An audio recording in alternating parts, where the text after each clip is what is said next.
In Oregon's Columbia River Gorge, where industrial giants meet ancient forests, some disappearances challenge everything we think we know.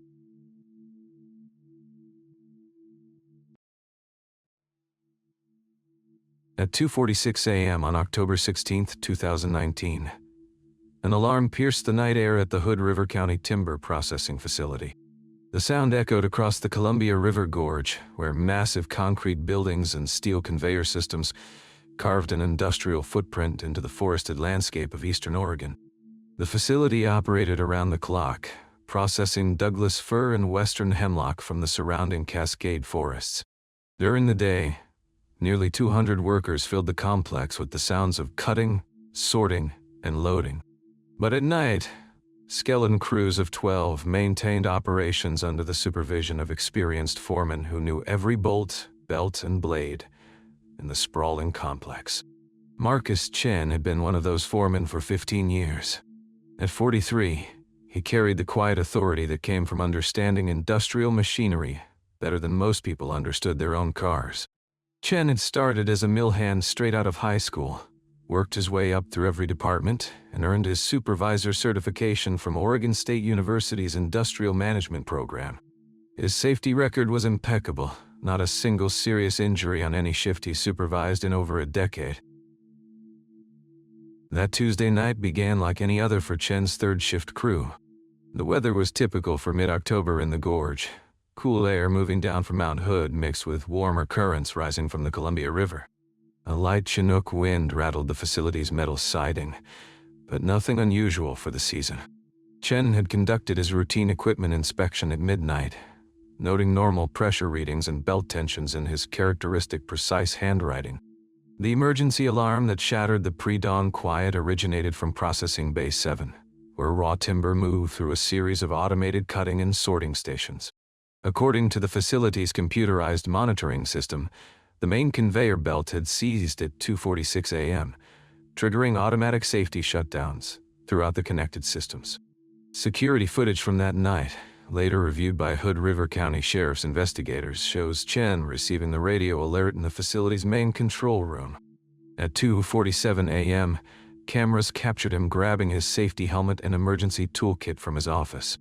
The timestamp shows him walking toward Processing Bay 7 at a normal pace, not running, but moving with the purposeful stride of someone responding to routine mechanical trouble.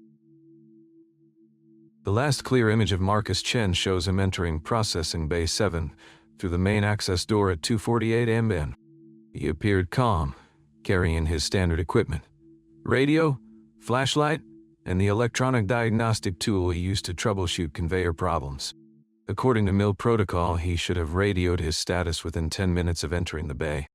But Marcus Chen never made that radio call. More significantly, he never emerged from Processing Bay 7. The security camera system, which recorded on motion sensors to conserve storage space, captured no further movement in or around the bay for the remainder of Chen's shift. At 6:15 a.m., when the day shift foreman arrived to relieve Chen, he found the control room empty and no sign of his colleague anywhere in the facility. Processing Bay 7 contained roughly 8,000 square feet of open floor space, dominated by conveyor systems, cutting stations, and sorting equipment. While large, it was entirely enclosed with only 2 access points: the main door Chen had entered and an emergency exit that remained alarmed and sealed. There were no windows, no other ways in or out. Yet somehow, between 2:48 a.m. and 6:15 a.m. on October 16, 2019, Marcus Chen had vanished from what amounted to a locked room. Hood River County Sheriff Deputy Amanda Reeves received the missing person report at 7:23 a.m. She arrived at the timber facility 40 minutes later, finding day shift workers gathered in nervous clusters near the main office. The facility's general manager, Robert Walsh, had made the decision to halt all operations until Chen's whereabouts could be determined. Deputy Reeves began her investigation in Processing Bay 7 tunnels. The space felt cavernous in the morning light filtering through skylights 30 feet overhead. Massive conveyor belts stretched across the floor like steel rivers, frozen in mid-operation. The seized belt that had triggered the original alarm showed signs of mechanical stress. Metal fatigue, where the drive motor had strained against an obstruction that was no longer present. Reeves methodically documented the scene with photographs and measurements. The bay's concrete floor bore the usual industrial wear: oil stains, metal shavings, and the parallel scratches left by decades of machinery movement. Nothing suggested a struggle or accident. No blood, no disturbed equipment, no signs that anything out of the ordinary had occurred. Then came the discovery that would puzzle investigators for months. Near the center of the bay, approximately 50 feet from the main entrance, Chen's radio, safety helmet, and emergency toolkit had been placed on the floor in a precise triangular pattern. Each item was positioned exactly 3 feet from the others, forming an equilateral triangle with geometric precision that seemed impossible to create accidentally. The radio was turned off but showed no damage. Chen's helmet, scratched and worn from years of use, sat upright as if placed there deliberately. His toolkit, a metal box containing diagnostic equipment worth nearly $2,000, was closed and latched. Inside, investigators found every tool in its designated slot, clean and properly maintained. It looked like someone had arranged them for a photograph, Deputy Reeves later wrote in her initial report. Too neat, too precise. Not the way items would fall if dropped or discarded in an emergency. Sheriff's Detective Ray Martinez took over the case that afternoon, bringing 15 years of experience investigating industrial accidents throughout Oregon. Martinez had seen his share of mill injuries and fatalities, workers caught in machinery, falls from elevated platforms, chemical exposures. But Chen's disappearance presented none of the typical evidence patterns. In a legitimate industrial accident, you find signs of what happened, Martinez explained in a later interview. Blood, damaged equipment, torn clothing. Something. Here we had an experienced foreman who simply wasn't there anymore. Martinez expanded the search beyond Processing Bay 7.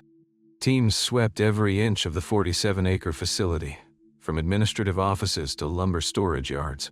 They checked conveyor systems, examined wood chippers, and searched the facility's waste processing areas.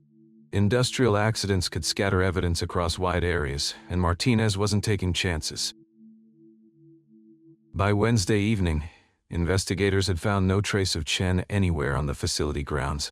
His personal vehicle, a 2016 Honda Accord, remained in the employee parking lot exactly where he'd left it Tuesday evening. His wallet and car keys were still in his office locker, untouched. The Oregon Occupational Safety and Health Administration dispatched investigator Sarah Martinez, no relation to Detective Martinez, to examine the equipment malfunction that had drawn Chen to Processing Bay 7. Industrial accidents often resulted from equipment failures, and OSHA maintained jurisdiction over workplace safety incidents. Sarah Martinez brought specialized knowledge of timber processing equipment to the investigation. She had investigated dozens of conveyor system failures throughout the Pacific Northwest and understood the mechanical forces involved when multi-ton machinery seized unexpectedly. Her preliminary examination of the conveyor system in Processing Bay 7 revealed the probable cause of the malfunction. A steel coupling had sheared, causing the belt to bind against its housing. The failure appeared consistent with normal wear and tear on equipment installed in 1987, though Martinez noted that the facility's maintenance records showed the coupling had been inspected just 6 months earlier. What troubled Martinez was the absence of any explanation for Chen's disappearance. Equipment failures happen, she said. That's why we have safety protocols. An experienced foreman like Chen would have shut down power, examined the problem, and called for assistance if needed. The idea that it would just vanish during a routine maintenance issue makes no sense. As the search entered its third day, Detective Martinez faced an uncomfortable reality. Marcus Chen had disappeared from what amounted to a sealed room. The only entrances to Processing Bay 7 were monitored by security cameras, and both emergency exits remained locked from the inside with no evidence of tampering. The precision of the equipment arrangement on the bay floor suggested deliberate placement. But by whom? And where had Marcus Chen gone after placing his safety gear in that mysterious triangle? The Hood River County Timber Processing Facility sat at the center of environmental tensions that had simmered for decades. The Columbia River Gorge, carved by Ice Age floods and protected as a national scenic area since 1986, represented a complex intersection of natural preservation and industrial heritage. The facility processed timber from both private forests and contested federal lands, making every logging truck that entered its gates a potential flashpoint. James Yellowhawk understood this tension better than most. As the forestry coordinator for the Confederated Tribes of Warm Springs, he spent his days navigating between traditional tribal land management practices and modern environmental regulations. The tribes had treaty rights to fishing grounds along the Columbia River that dated 1855, rights that brought them into frequent conflict with industrial operations affecting water quality. Yellowhawk had been monitoring the timber facility's environmental compliance for 3 years as part of the tribal government's Natural Resources Protection Program. His office, located 40 miles south in the town of Warm Springs, maintained detailed records of water quality samples from the Hood River, where it joined the Columbia. Those samples had shown concerning trends. "We started seeing elevated levels of industrial particulates in 2017, Yellowhawk explained to investigators on October 18th. "Nothing that violated federal standards, but enough to affect traditional fishing areas. My job is to document these changes and work with facilities to address problems before they become violations." The facility's relationship with environmental groups had grown increasingly strained since 2018, when the Trump administration opened additional federal forest lands to logging contracts. Protesters from Portland-based environmental organizations had staged demonstrations at the facility's main gate 6 times between January and October 2019. Local environmental activist Maria Santos had organized several of these protests through her group, Columbia River Defense Coalition. Santos, a retired biology teacher from Hood River, had been documenting what she believed were systematic violations of Clean Water Act regulations by industrial facilities throughout the gorge. Detective Martinez learned about these environmental conflicts while interviewing facility employees. Several workers mentioned tensions between management and outside groups monitoring their operations. But what caught Martinez's attention was information about Marcus Chen's unexpected role in these disputes. According to mill supervisor David Park, Chen had been asking questions about the facility's waste management procedures for several months before his disappearance. Marcus was always conscientious about safety, Park told investigators. But starting around June, he began requesting documentation about our discharge permits and chemical storage protocols. That wasn't really part of his job responsibilities. Park's statement aligned with observations from other employees. Chen had apparently been photographing areas of the facility not related to his timber processing duties, the chemical storage building, waste treatment systems, and the outflow pipes that carried processed water to the Hood River. Night shift worker Tommy Rodriguez provided additional context during his interview. "Marcus started carrying this digital camera on his rounds," Rodriguez recalled. "Said he wanted better documentation for safety reports, but he was taking pictures of stuff that didn't have anything to do with conveyor belts or cutting equipment." The investigation took a significant turn when James Yellowhawk contacted the sheriff's office on October 19th. Yellowhawk revealed that Chen had been in communication with tribal environmental officials since August 2019, providing information about the facility's operations that went far beyond routine industrial processes. "Marcus Chen contacted our office through official channels," Yellowhawk explained to Detective Martinez. "He said he had concerns about compliance with federal environmental regulations and wanted to know the proper procedures for reporting potential violations." Yellowhawk produced copies of email correspondence between Chen and tribal environmental staff. The emails, dating from August 12th through October 10th, just 6 days before Chen's disappearance, detailed what appeared to be systematic violations of water quality standards. According to Chen's messages, the facility had been discharging industrial wastewater during night shifts when monitoring was reduced. The discharge timing coincided with periods when environmental compliance officers were off duty, and the facility's automated monitoring systems had been modified to underreport chemical concentrations. "Marcus was methodical," Yellowhawk said. "He provided photographs, timestamps, and chemical analysis data that he'd apparently been collecting for months. This wasn't someone making wild accusations. This was documented evidence of potential federal violations. The emails revealed that Chen planned to provide formal testimony in an upcoming federal lawsuit filed by environmental groups against the facility's parent company. The lawsuit, scheduled for preliminary hearings in November 2019, sought to revoke the facility's Clean Water Act permits and impose millions of dollars in penalties for alleged violations. Chen's final email to tribal officials, sent at 11:47 p.m. on October 15th, just hours before his disappearance, contained an ominous message.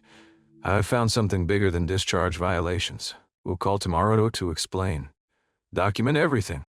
That phone call would never come. Less than 3 hours after sending his final email, Marcus Chen had vanished from Processing Bay 7, leaving behind more questions than answers about what he had discovered in those final hours. OSHA investigator Sarah Martinez made a discovery on October 21st that fundamentally changed the direction of the investigation. Her detailed examination of the conveyor system in Processing Bay 7 revealed that the mechanical failure that had drawn Marcus Chen to the area was not accidental. The steel coupling that had sheared, causing the belt malfunction, showed tool marks consistent with deliberate weakening. Someone had used a precision cutting device, likely an industrial rotary tool, to create stress fractures in the coupling's metal structure. The cuts were expertly placed to ensure failure under normal operational loads, but disguised to appear like natural metal fatigue. This was sophisticated work, Martinez explained in her preliminary report. Whoever did this understood metallurgy and mechanical engineering. They knew exactly where to make cuts that would cause catastrophic failure while avoiding immediate detection. The implications were significant. Someone had intentionally sabotaged the conveyor system, creating the emergency that drew Chen to Processing Bay 7 in the early morning hours of October 16. The sabotage appeared designed to lure Chen to that specific location at that specific time. Detective Martinez reopened his investigation with this new information, focusing on who might have both the technical skills and motive to orchestrate such elaborate sabotage. The precision required suggested someone with intimate knowledge of the facility's equipment and operations. The timing also seemed significant. The coupling had been weakened sometime between Chen's midnight inspection on October 15th, when he noted normal operations in his log, and the system failure at 2:46 a.m. That narrow window suggested the saboteur had been on the premises during Chen's shift. Facility maintenance records revealed that only 4 people had master key access to Processing Bay 7 during night shift operations: Marcus Chen himself, night maintenance supervisor Bill Patterson, facility security guard Jose Morales, and general manager Robert Walsh. Each became a person of interest in what was now clearly a criminal investigation. Bill Patterson had worked at the facility for 22 years, rising from apprentice mechanic to night maintenance supervisor. His personnel file showed solid performance reviews and no disciplinary actions. But interviews with coworkers revealed growing tensions between Patterson and Chen over safety protocols and overtime assignments. Bill felt like Marcus was micromanaging the maintenance department, revealed day shift worker Linda Kim during her interview. There were arguments about equipment inspections and who had authority to shut down operations for repairs. It got pretty heated sometimes. Patterson's whereabouts during the critical time frame were partially documented by security logs. He had badged into the facility at 11:30 p.m. on October 15th for his regular shift. However, the facility's internal movement tracking system showed gaps in his location data between 1:15 a.m. and 3:30 a.m., a window that included the time when the sabotage likely occurred. Security guard Jose Morales presented a different profile. Hired 6 months earlier through a private security company, Morales was responsible for monitoring the facility's perimeter and conducting hourly interior patrols. His employment background check revealed prior military service and technical training in electronics, giving him skills relevant to the sophisticated sabotage. Moreover, Morales had been present in Processing Bay 7 just hours before the equipment failure. Security logs showed he conducted a routine patrol through the bay at 11:45 p.m. on October 15th, approximately 3 hours before the conveyor malfunction. His patrol report noted no anomalies, but investigators now questioned whether he might have used that access to plant the sabotage. The investigation took another troubling turn when Detective Martinez examined Marcus Chen's personal files, found in his home office during a search authorized by his family. Hidden in a locked filing cabinet were dozens of documents related to facility operations, including maintenance schedules, environmental monitoring reports, and internal communications between management and regulatory agencies. Among these documents were Chen's handwritten notes detailing what appeared to be a pattern of safety violations and regulatory non-compliance extending back 2 years. Chen had documented incidents of disabled safety equipment, falsified inspection reports, and pressure from management to maintain production schedules, despite equipment problems. One entry, dated September 23, 2019, was particularly revealing. RWUI, apparently referring to General Manager Robert Walsh, instructed maintenance to bypass automatic shutdowns on Bay 7 conveyor. Told me production quotas override safety protocols. This violates OSHA regulations and company policy. Need to document everything. Another entry from October 8 suggested Chen believed his safety concerns were being deliberately ignored. BP, Bill Patterson, says he's received orders to discredit my inspection reports. They want me off night shift. Suspect their plan is something to justify transfer or termination. Chen's final entry, written on October 13th, was ominous. Meeting with tribal officials confirmed my suspicions about discharge violations. But there's something bigger happening. Equipment sabotage to cover environmental crimes? Or targeting me specifically? Either way, I'm documenting everything. If something happens to me, this file contains the evidence. The picture emerging from Chen's personal file suggested a conscientious foreman who had stumbled upon systematic safety and environmental violations, and who believed his efforts to report these violations had made him a target. But was Marcus Chen the victim of sabotage aimed at silencing a whistleblower? Or had he been targeted by someone with more personal motives? The sophisticated nature of the conveyor sabotage suggested planning and expertise, but it also raised a more chilling question. Where was Marcus Chen now? 3 days into the investigation, James Yellowhawk made a decision that would change everything. The tribal forestry coordinator had remained largely silent during the initial interviews, answering questions about his facility access with careful precision. But on Thursday morning, October 19th, he walked into the Hood River County Sheriff's Office carrying a manila envelope that would reshape the entire case.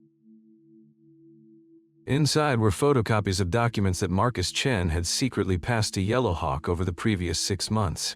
The papers detailed a pattern of environmental violations that went far beyond the routine infractions typical of timber operations. Chen had documented illegal old-growth harvesting on protected watershed lands, falsified environmental impact reports, and systematic disposal of chemical waste into Columbia River tributaries during high-flow periods when detection was unlikely.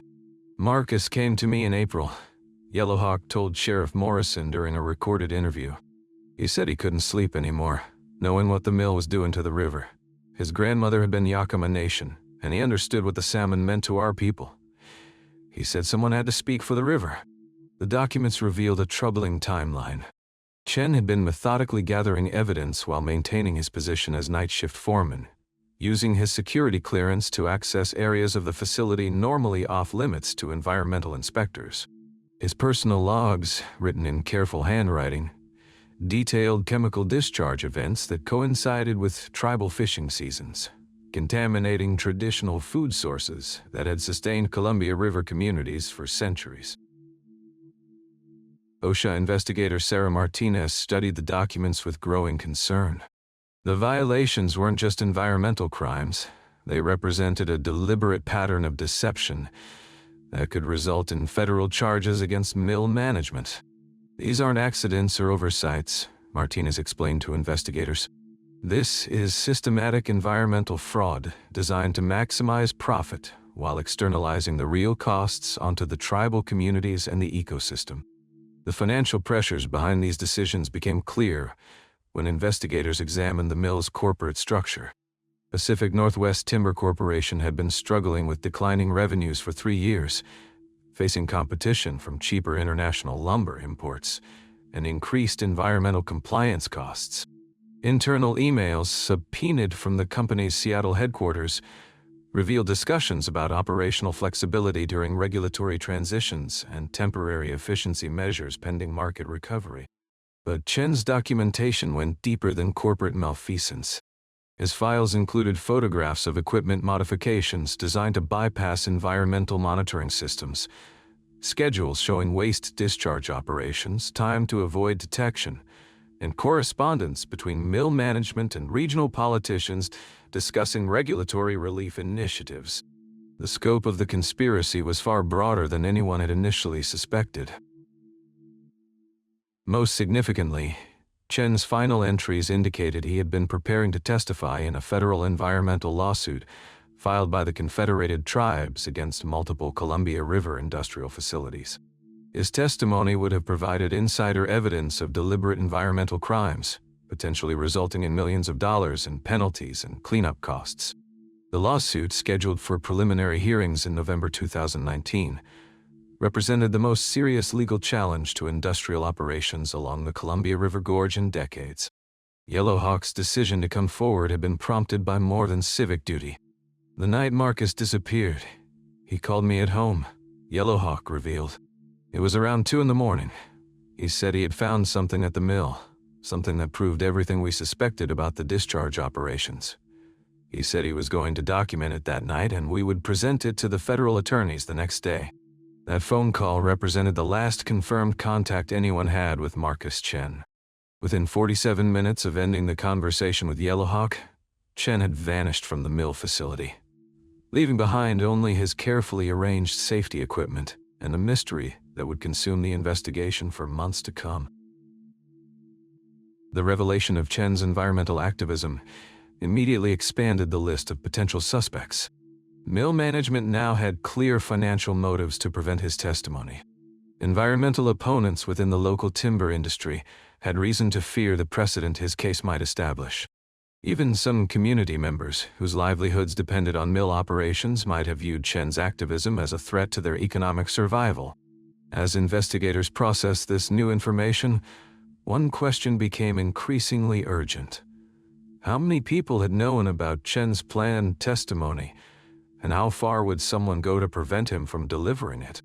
The answer to that question might hold the key to understanding what happened during those missing hours, when Marcus Chen walked into Processing Bay 7 and never walked out. Weather records from October 16, 2019, revealed atmospheric conditions that veteran Columbia River Gorge residents recognized as unusual, even dangerous. The National Weather Service had issued a high wind warning for the evening hours, with chinook winds expected to reach sustained speeds of 45 miles per hour, gusting to 70. These warm, dry winds, created by air masses flowing over the Cascade Mountains, had historically been associated with industrial accidents and unexplained incidents throughout the region. Meteorologist Dr. Patricia Valdez from Portland State University later analyzed the atmospheric data for investigators. Chinook events create unique conditions in the gorge, she explained. The rapid temperature changes and extreme wind speeds can affect industrial equipment in unpredictable ways.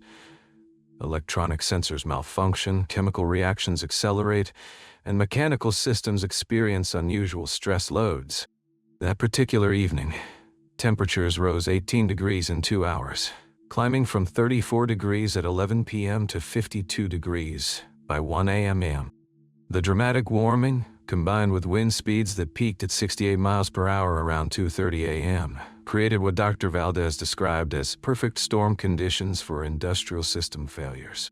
Environmental monitoring equipment at the mill recorded unusual chemical discharge activity during Chen's final shift. Automated sensors detected elevated levels of formaldehyde, toluene, and other wood processing chemicals being released into the Columbia River between 2:15 a.m. and 3:45 a.m. on October 16. The discharge timing coincided precisely with the period of Chen's disappearance and the height of the Chinook wind event. Sarah Martinez discovered that the mill's waste treatment system included an emergency discharge protocol designed to prevent toxic buildup during extreme weather events. The system is supposed to activate automatically when wind speeds exceed 40 miles per hour, Martinez explained. But Chen's radio logs indicate he was manually overriding the system that night, trying to prevent unauthorized discharge during the storm. Chen's final radio transmission, recorded at 2:47 a.m., contained a cryptic reference that would puzzle investigators for weeks. In his calm, professional voice, Chen reported to mill security, following discharge protocol 77 Alpha, proceeding to river monitoring station for visual confirmation. We'll report back within 30 minutes. No protocol 77 Alpha existed in any official mill documentation. The river monitoring station Chen referenced sat 300 yards downstream from the main mill complex, accessible only by a narrow maintenance road that wound through dense forest along the Columbia's rocky shoreline. During chinook wind conditions, falling trees frequently blocked this route, making it dangerous for anyone to traverse alone. Mill policy explicitly prohibited single-person access to remote monitoring stations during high wind events. Environmental samples collected from the Columbia River in the days following Chen's disappearance revealed chemical signatures that didn't match any known mill processes. Independent analysis conducted by the Oregon Department of Environmental Quality identified trace amounts of compounds typically associated with illegal dumping of industrial solvents and heavy metals. The contamination pattern suggested a large volume discharge had occurred sometime between midnight and 4 a.m. on October 16th. Tribal environmental monitor Susan Charlie had been conducting routine salmon habitat surveys along the Columbia when the chinook winds began that evening. From her observation blind 2 miles downstream from the mill, she witnessed unusual activity at the facility. "I saw lights moving around areas that are normally dark at night," Charlie later told investigators. "And there was a chemical smell carried on the wind that I'd never encountered before, even after 20 years of monitoring mill operations." More significantly, Charlie reported hearing what sounded like heavy machinery operating near the river around 3 a.m., followed by a series of loud metallic impacts that echoed through the gorge despite the howling wind. "It sounded like something large falling into the water," she recalled. "But with the wind and the darkness, I couldn't see what was happening." Investigators later discovered that mill security cameras had malfunctioned during the peak wind period, with power fluctuations causing recording gaps between 2:30 a.m. and 4:15 a.m.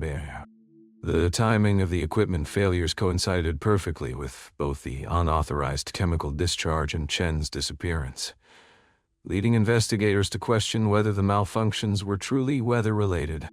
The mill's discharge logs, when finally surrendered to federal investigators, showed significant discrepancies for the evening of October 16th.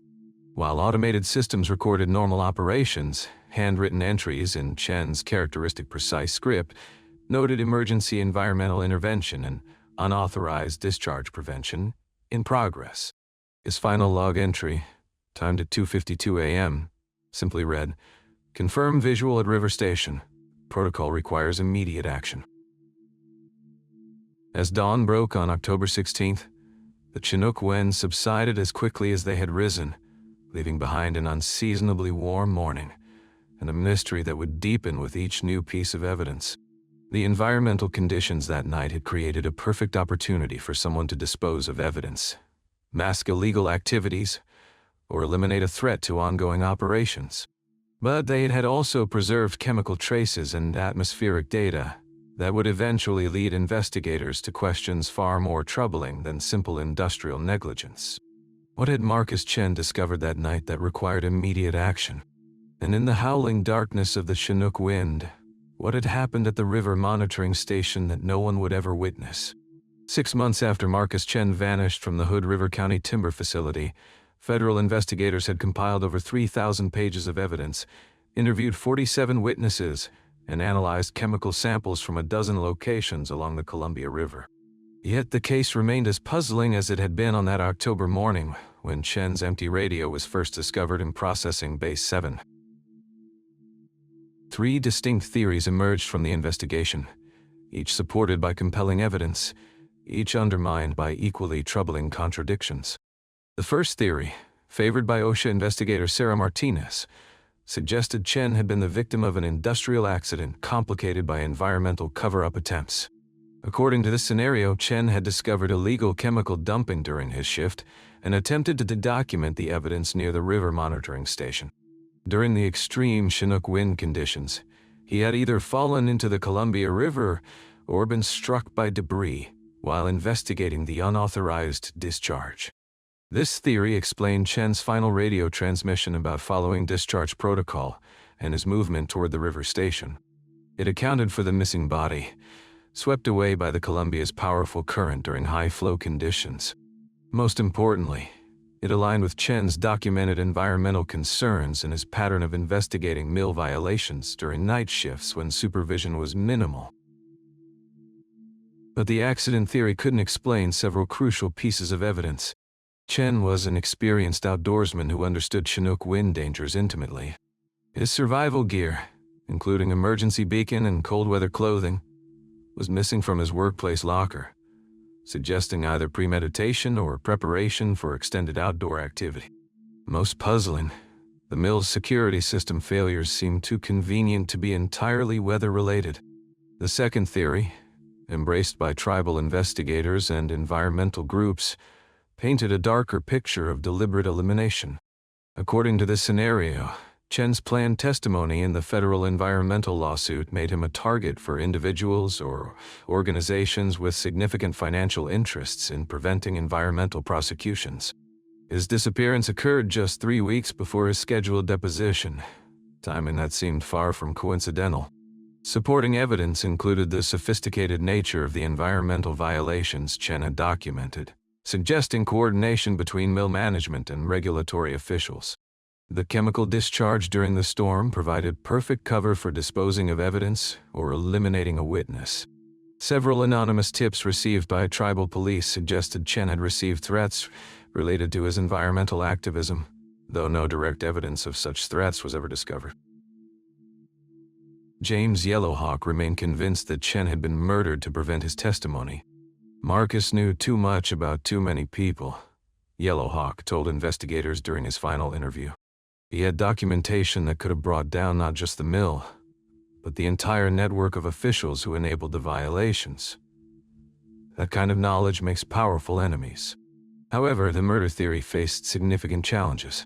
Despite extensive investigation, no direct threats against Chen were ever substantiated. The mill's financial troubles, while serious, weren't desperate enough to justify homicide.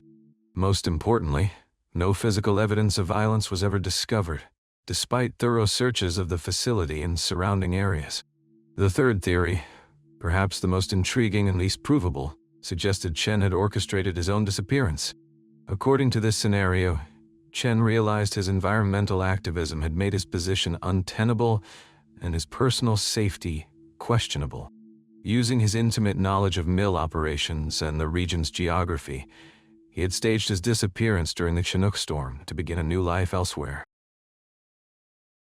This theory gained credibility when investigators discovered Chen's personal financial arrangements.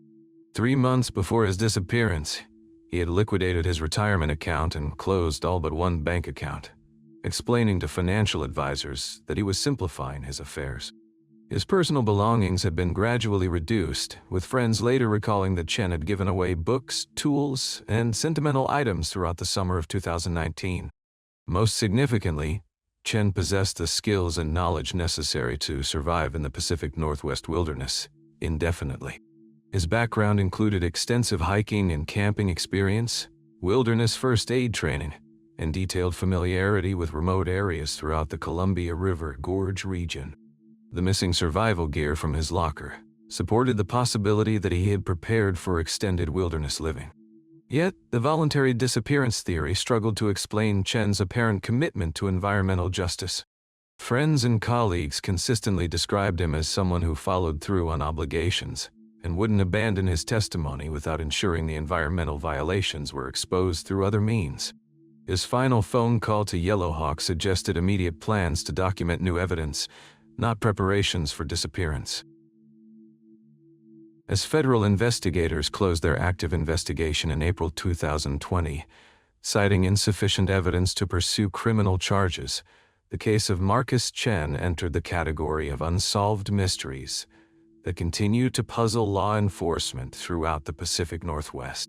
The timber mill was eventually sold to a Canadian corporation that implemented new environmental monitoring systems, but questions about the events of October 16, 2019, remained unanswered.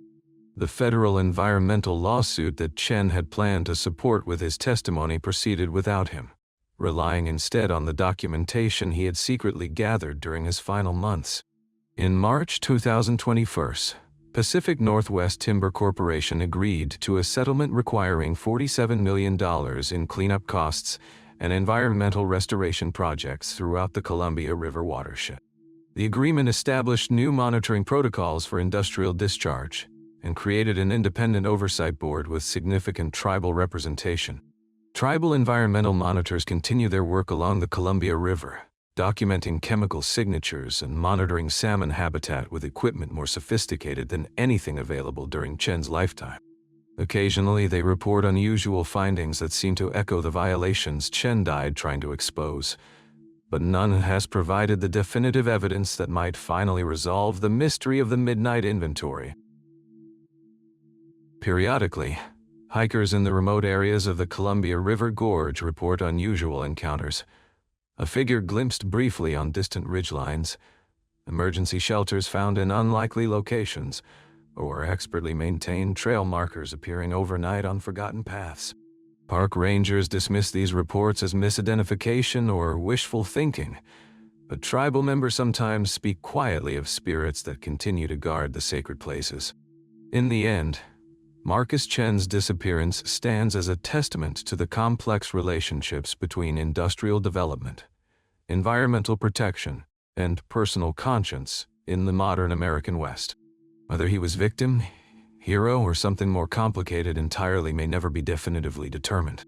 But his case continues to influence environmental policy discussions throughout the Columbia River Basin, ensuring that his commitment to protecting the river he loved remains a living part of the ongoing conservation effort. The questions that haunted investigators in 2019 persist today. What really happened during those missing hours, when the chinook winds howled through the Columbia River Gorge? And somewhere in the vast wilderness of the Pacific Northwest, does Marcus Chen still walk among the old-growth forests he fought to protect?